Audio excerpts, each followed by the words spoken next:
Ian, and this is my partner. His name is Early. Alright, Early, show us your sweet smile. Cute!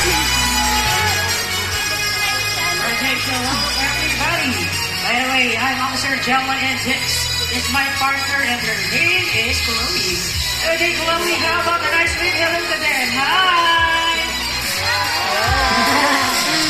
Cute! Well, you know what, folks? Here at Ocean Adventure, we are very much concerned about our environment. Even our sea lions want to do their part to help and protect the ocean, which of course is their natural home. Hey, officer. Yes, Officer Ian. Is everybody ready to go? Okay, let's see, Officer. And yes, we are ready. That's good. Now let's show this, folks, how sharp we are. No problem, Bawal ka Officer. ba sa pagkain Ready? dito? Tubig lang. Attention! Good job.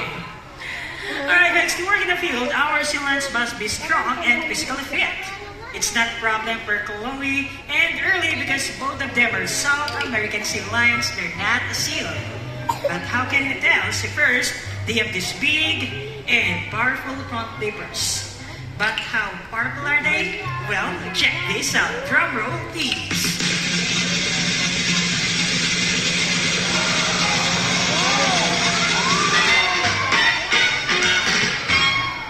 Alright, officer, how's that for strength? Officer, it's not bad.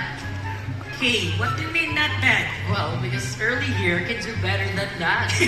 Alright, they love to see that. Alright, Early, let's step down here, please. And let's show these folks what real strength looks like. Another drum roll, please. Whoa! Okay.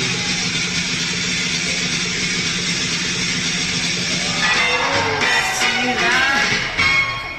Yes, officer, you're not kidding. Told you so. Now here's another feature that makes it very different from a seal.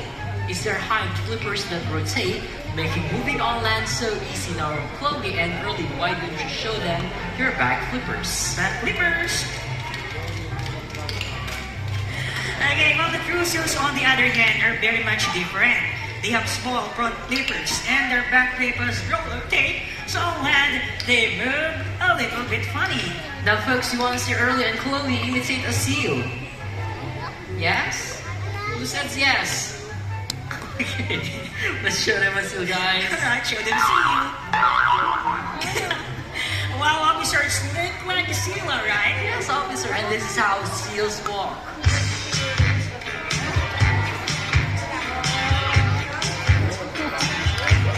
See what we mean? A little bit funny on time.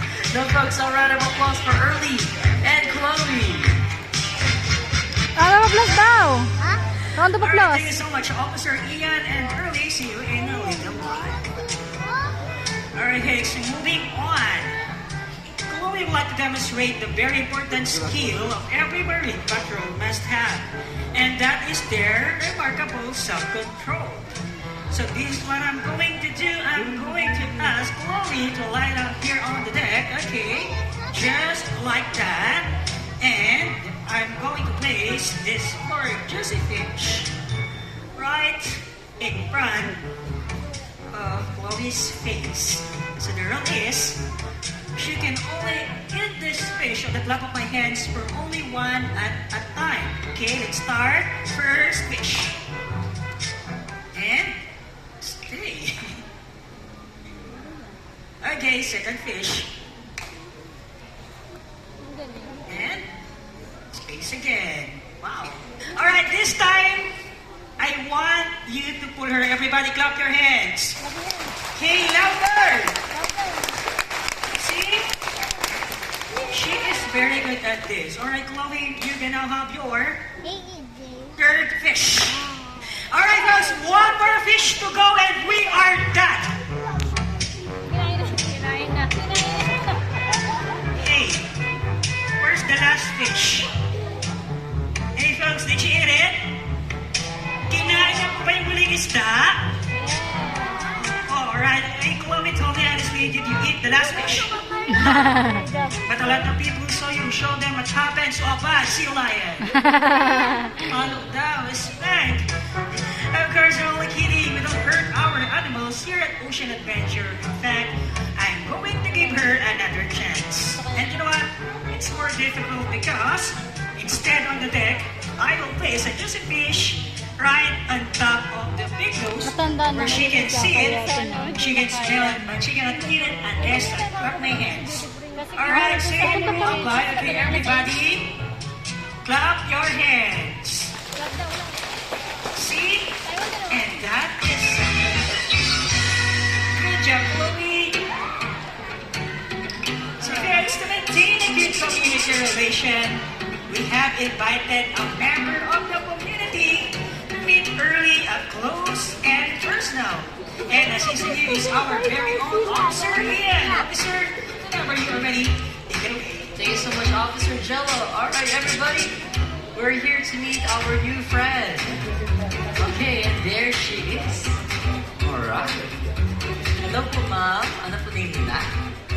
Ma'am Jobs. Alright, Ma'am Jobs. Now, let's start this with a friendly pack on Early's back. Alright, so is Early nice? Yes, of course.